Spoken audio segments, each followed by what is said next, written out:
What's up guys, Swiftflikk here. Today I have another video for you, and this one's going to be actually a Photoshop tutorial. So this is going to be just like my video editing tutorial series, but it's going to be in Photoshop obviously for photo editing. So I'm still going to be looking out for the 5 likes per video just so that I can move on to the next one. And yeah, so we'll get right into it. Today's video is going to be on just selecting parts of a image and putting it into another image. So I'm going to start by going up to File and then Open, and then I've just got these 2 images right here, and I'm going to open these waterfalls. First of all, I just want to thank my man over at Hercules Photography for supplying me with these images. Yeah, big shout out to him, and I'll link him right in the description.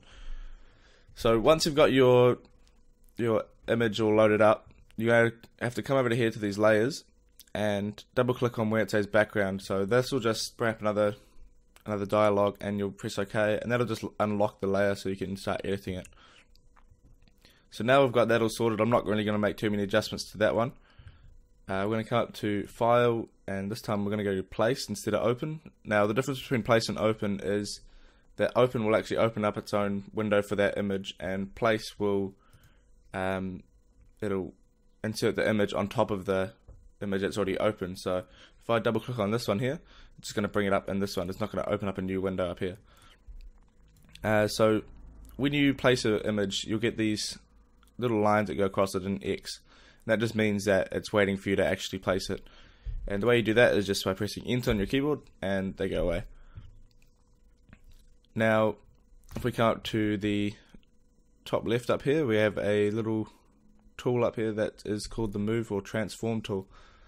Now what you're going to want to do straight away is come up and click Show Transform Tools, or Show Transform Controls, and probably just move it around to where you want it. So at this point it's not really that critical because we will be moving it again later on, but that's just nice to know. So now we're going to zoom in by holding Alt on our keyboard and scrolling forward, and that's just going to zoom in for a bit. And we can either come over here to these little scroll bars and scroll over and up and down, or we can use our scroll wheel again by just not holding anything and just scrolling up and down, and that'll go up and down. And if we hold Control, it'll scroll left and right. So now we're going to start by selecting the actual car in this picture by coming up to the pen tool over here, and we're just going to start drawing around the car just so that we can get it alone and not have the background in it. Now what you can do is, when you come to a point like this where it's got a curve, you go a bit past where the curve is, and then you're going to click and hold your mouse and then drag out in the opposite direction. That's going to make a curve. Now what you'll find is, once you've made a curve, that when you go to click somewhere else, it's going to make another weird curve.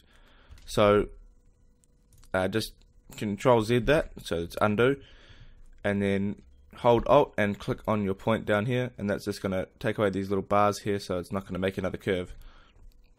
And then you can come over here and it'll be straight, or you can make another curve like I'm going to do right now, and press Alt and click it and go around a bit more.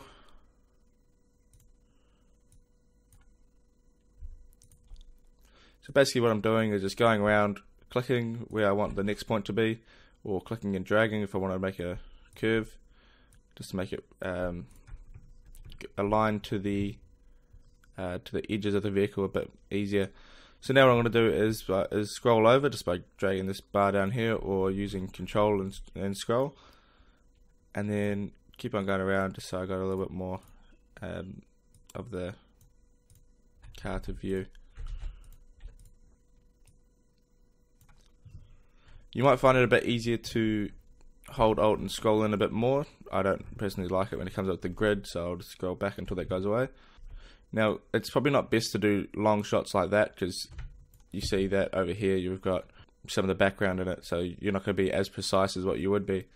So you just Control Z that and try to be as tight as you can. I'm just going a little bit quickly because I'm doing the tutorial, so it's not exactly that important. But if I was doing it for something that I was going to put on YouTube as a final product, then I'd be going real close and being a bit careful. And it all just depends on what your needs are. If you want to be super accurate, then you can be, or if you're just doing it real quick, if it's not that important, just as a kind of preview for someone, then yeah, you can go nuts. And so now I'm just going around this. I'm going to go make another curve, hold Alt, click on that, make another curve, hold Alt, click on that. So now what I can do is, because this is slightly off down here, it's not right on the edge. If I was going to be perfect with this, I'd hold Control, and then that changes my mouse pointer, and then I can click and drag this little point down here and drag it to where it needs to be. So if the light came out to here, then I could drag it over to here, but I'll just go drag it to that and keep on going. So that there, see, it's not going to go all the way around. I'll just go and make a curve there, and so that's finished. So that means we've got an outline all the way around the car of what we want. So now some people might tell you to come up to the top and click on mask. Now you can do that, but I prefer to not do it, because you can come up to selection and then you can feather the radius, which means that it won't just be a hard edge on it. You can soften it out. So usually 1 or 2 will do. I'll do 2 on this one and then click OK. So if you go and try to delete this, sometimes you'll get this little dialog come up saying could not complete your request because the smart object is not directly editable. Now the way to fix that is just come over to your layer over here, right click it and click on rasterize layer. That'll just take away any problems. And now if you try and delete it again, it'll work, but that's not what we want, because that's taking away the car itself and leaving the background behind. So what we're going to do is undo that with Control Z and press Control Shift I, which will invert the selection. You can also do it by going select and then clicking inverse. So Shift Control I is already there, and just clicking delete now will take away the background and leave the car there. Now what we're going to do is just go and deselect these little marching ants around here. So we're going to go select and deselect, or Control D. Now what we can do is come up to our move tool again, or press V on our keyboard, and that'll bring up our lines around it, and you can go drag one of these corners, and you can resize it to what you want it to be. Now if you hold shift, it'll maintain the aspect ratio. Now if I don't hold shift, it's going to do some weird resizing by stretching and shrinking and stuff like that just on one axis. But for this, we're just going to want to hold shift so we can maintain that.